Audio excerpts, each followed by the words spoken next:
नमस्कार, मी वैष्णवी कदम. शिवसेनेच्या वतीने आज अहिल्यानगरची जी महानगरपालिका आहे, जे आयुक्त तथा प्रशासक यशवंत डांगे जे आहेत, रस्त्याचा जो घोटाळा आहे, यावर आज संजय राऊत यांनी प्रेस घेतली आणि प्रेसमध्ये तो उल्लेख केलेला आहे की 300 ते 400 कोटीचा जो घोटाळा आहे, याबद्दल जे शिवसेनेचे नेते आहेत, अहिल्यानगर शहर प्रमुख किरण काळे जे आपल्यासोबत आहेत, आपण थेट बातचीत सरांशी करणार आहोत. सर, आज जो त्यांनी जी पत्रकार परिषद घेतली याच्यामध्ये जो उल्लेख केला 300 ते 400 कोटी घोटाळ्याचा ते त्यांनी हे केलेलं आहे संजय राऊत यांनी, तर याबद्दल काय प्रतिक्रिया आहे तुमची? दिल्लीमध्ये नरेंद्र, राज्यामध्ये देवेंद्र असं सरकार आहे आणि या अहिल्यानगर महानगरपालिकेमध्ये त्यांच्या नेतृत्वाखाली काम करणाऱ्या अलीबाबा आणि 40 चोरांची टोळी त्या ठिकाणी काम करते. आता स्वाभाविक आहे, टोळीच आहे, गँगच आहे म्हटल्यानंतर ते काय लोकांच्या हिताची कामं करणार काय? हे लुटारू आहेत, दरोडेखोर आहेत, भामटेगिरी करतात हे सगळे लोक. या अहिल्यानगर महानगरपालिकेमध्ये जे काही रस्त्यांची कामं आहेत या बाबतीमध्ये आजवरच्या महाराष्ट्राच्या इतिहासातला क आणि ड वर्ग महानगरपालिकांच्या बाबतीमधला सगळ्यात मोठा स्कॅम त्या ठिकाणी झालेला आहे. आणि हा काय केवळ आरोप नाही आहे, या बाबतीमध्ये मागच्या 2 वर्षांपासून सातत्याने पाठपुरावा करण्याचं काम मी करतोय, शिवसेना त्या ठिकाणी करते, उद्धव बाळासाहेब ठाकरे साहेबांची. आणि आता रेकॉर्डवरती आलंय, शासकीय तंत्रनिकेतनचा अहवाल आहे ना पटलावरती, 5 सदस्यांच्या समितीनं त्या ठिकाणी रेकॉर्डवरती सांगितलंय की या शहरातल्या 776 कामांच्या बाबतीमध्ये की ज्यांचं मूल्य साधारणतः 300 ते 350 400 कोटी रुपयांचं आहे, ही कामं पूर्ण केल्यानंतर त्याची बिलं अदा करण्यापूर्वी त्या ठिकाणी गुणवत्तेच्या पडताळणी बाबतीतला टेस्ट रिपोर्ट जोडा लागतो. ते शासकीय तंत्रनिकेतन देतं.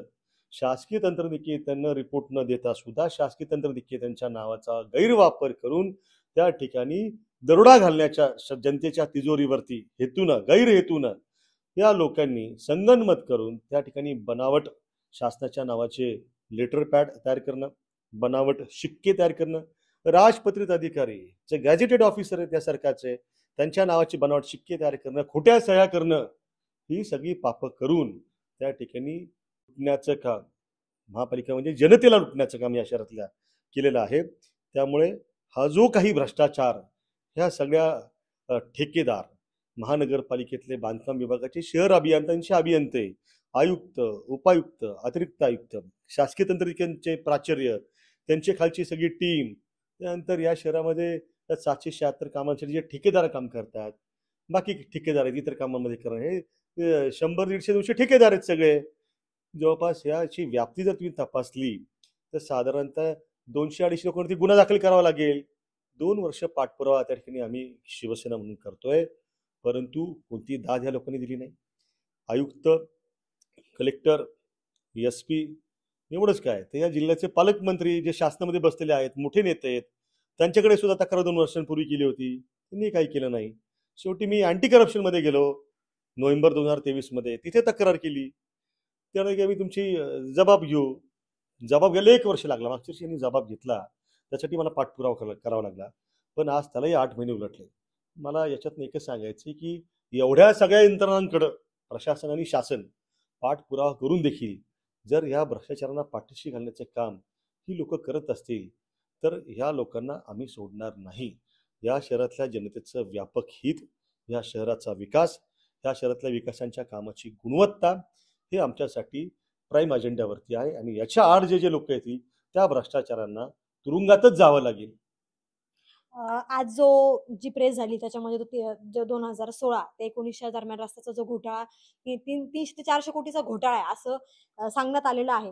एकंदरीत सगळे पुरावे मुख्यमंत्र्यांना हे पत्र देणार आहे. एकंदरीत सगळे पुरावे मुख्यमंत्र्यांना जे देणार आहे असा उल्लेख यांनी केला. तर नेमकं काय पुरावे आहेत ते आणि तुम्ही काय सादर करणार आहे? त्यांनी पुरावे जे आहेत हे सगळं दप्तर म्हणजे 4-5 हजार कागदांचं आहे. त्यातले जे प्रमुख पुरावे आहेत ते ऑलरेडी देवेंद्र फडणवीसांना संजय राऊत साहेबांनी पाठवलेत. सगळे ते आम्ही शिवसेना म्हणून दिलेत ना त्यांना. आता राज्यामध्ये या अधिवेशनामध्ये त्या ठिकाणी सुरक्षेच्या संदर्भातलं विधेयक जे आहे हे अत्यंत महाराष्ट्राच्या इतिहासातलं एक आमूलाग्र धोरणात्मक बदल करणारं विधेयक आहे. यांचा हेतू मात्र जो आहे त्या विधेयकाच्या ईडीचा वापर केला जातो. CBIचा, इन्कम टॅक्सचा हे गैरवापर करतात ना आम्हाला विरोधकांना आवाज दडपण्यासाठी आमचा. संजय राऊत साहेबांनी यांनी ईडीच्या माध्यमातून तुरुंगात ठेवलंच होतं, पण ते त्या ठिकाणी त्यांना शरण गेले नाहीत, लढले, ढाण्या बागितले. आमच्यासारख्या कार्यकर्त्यांना तुम्ही जर आता असा कायदा करून त्या ठिकाणी रोखणार असाल तर आपल्याकडे मागणी आहे या राज्यातल्या भ्रष्ट अशा महायुती सरकारकडे की या शहरातला जो काही भ्रष्टाचार आपल्याच महायुतीचा समर्थक असणाऱ्या सदस्य असणाऱ्या आमदार आणि त्याचे बगलबच्चे असणारे ठेकेदार आणि त्याच्या विरोधातून काम करणारे इथले प्रशासक आणि सगळी जी काही सिस्टीम आहे बरबटलेली त्या सगळ्यांवरती त्या ठिकाणी फौजदारी स्वरूपाचे बनावटीकरणाचे भ्रष्टाचाराचे गुन्हे जे ते दाखल करा. याच्यामध्ये या सगळ्यांवरती आरोप जे आहेत ते ठेवलेले आहेत त्यांना दाखल करून त्यांना अटक करा, त्यांना बेड्या घाला, त्यांना तुरुंगात त्या ठिकाणी टाका, त्यांच्यावरती खटला चालवा आणि या सगळ्या रकमेची वसुली जी आहे ती त्या ठिकाणी झाली पाहिजे. या शहरातला भ्रष्टाचार थांबला पाहिजे अशा स्वरूपाची आमची मागणी आहे. जनसुरक्षा कायदा जो आहे या माध्यमातून हे सुद्धा शहरी नक्षलाइट्स आहेत जी लोक अशा पद्धतीनं दहशत करतात भ्रष्टाचाराची, तर ते नक्षलवाद्यांपेक्षा काही कमी नाहीत. त्यांना अटक करा. या कायद्याचं इम्प्लिमेंटेशन आहे ते या शहरातनं सुरू करावं अशी माझी शिवसेना म्हणून या राज्यातल्या सरकारकडे अपेक्षा आणि मागणी त्या ठिकाणी आहे. एकंदरीत आयुक्तांशी बातचीत केल्याच्या नंतर आयुक्त म्हणतात कुठल्या प्रकारचे घोटाळे झालेले नाहीये. 150 कोटीचे रस्ते आहेत, मग 300 ते 400 कोटीचा घोटाळा कस काय झाला?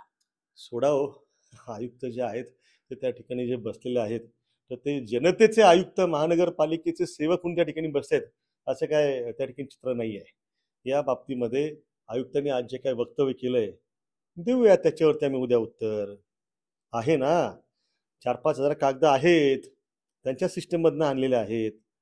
शाळा घ्यायला लागेल, आम्हाला शिकवण्या घ्यायला लागतील, घेऊ आम्ही घेऊ. आता एकंदरीत तुम्ही जो आता उल्लेख केलाय की आम्ही आमच्या पद्धतीने उत्तर देतो, तुम्ही आता कसं उत्तर देणार आहे? काय की मला वाटतं की आजचा जो काही शॉक आहे तो सिस्टीमला फार मोठा शॉक आहे. थोडंसं त्यांना तो शॉक एकदा पचवू द्या. आज तशी झोप यांना लागणार नाहीये. टप्प्याटप्प्यानं ही जी काही भ्रष्टाचाराची शृंखला जी आहे त्याचं एक एक पांजे आहे ते लोकांच्या हितासाठी आम्ही उलगडू, लोकांसमोर हे मांडू आणि याच्यातनं लोकांची चळवळ जी आहे एक नागरी दबाव गट म्हणून त्या ठिकाणी शिवसेनेच्या माध्यमातून पुढाकारातून आपल्याला उभी राहिलेली दिसेल.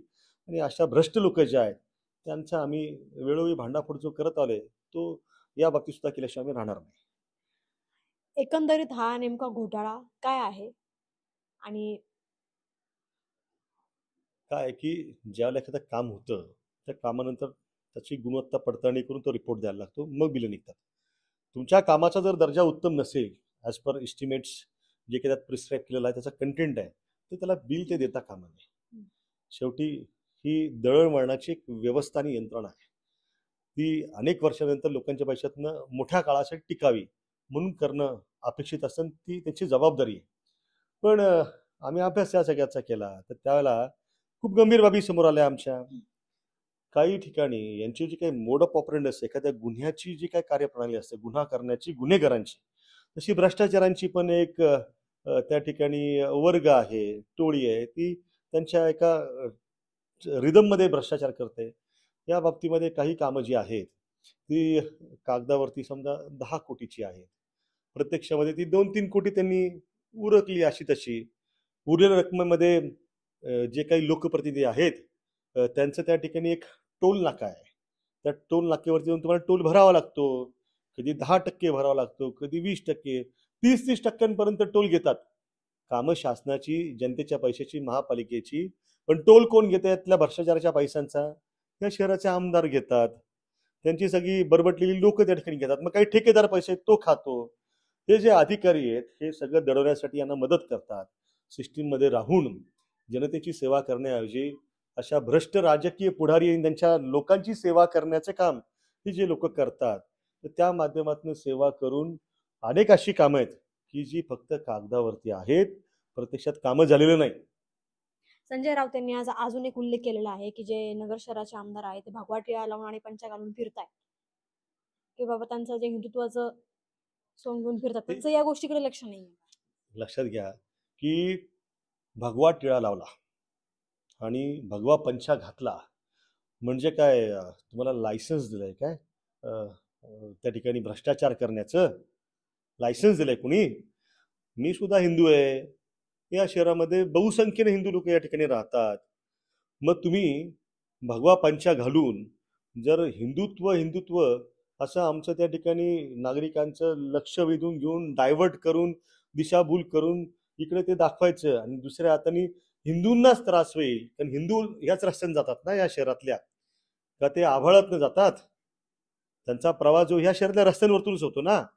मग हिंदुत्ववादी आणि हिंदू असणाऱ्याच लोकांना हे जे असे ढोंगी आणि स्वयंघोषित हिंदू धर्मरक्षक जे स्वतःला म्हणवतात, ती लोक त्याच्या नावाखाली शोषण करणार आहेत काय? हिंदुत्व जे काही आहे ते तर हिंदू हृदय सम्राट सन्माननीय बाळासाहेब ठाकरे यांनी या महाराष्ट्र देशाला दाखवून दिलेलं आहे. हिंदू धर्मरक्षक अनिल भाई यांनी ते दाखवून दिलेलं आहे. हे हातात जे काही आमच्या भगवा आहे हे खरं हिंदुत्व आहे. त्यांचं रक्त जे आहे ते हिरवं आहे. ते जे काही राजकारण आजपर्यंत करत आले ते तर हिरव्याच्या जीवावर त्यांनी केलं ना. आणि अशा पद्धतीनं भ्रष्टाचार करणं हा सुद्धा एक प्रकारचा जिहाद आहे.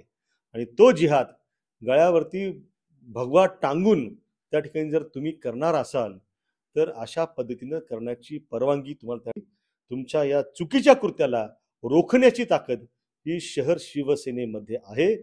आमचे शिवसैनिक जे आहेत ती ही जे काही चुकीचे काम आहेत ती रोखल्याशिवाय राहणार नाहीत. एकंदरीत हा जो काय प्रकार आहे आणि काय घोटाळा आहे, आपण आता शिवसेना नेते जे आहेत किरण काळे यांच्याशी बातचीत केलेली आहे आणि त्यांनी सांगितलेलं आहे की ते शिवसेना स्टाईलने उत्तर देणार आहे. व्हिडिओ जर्नलिस्ट सोबत वास्तव खबरमध्ये वैष्णवी.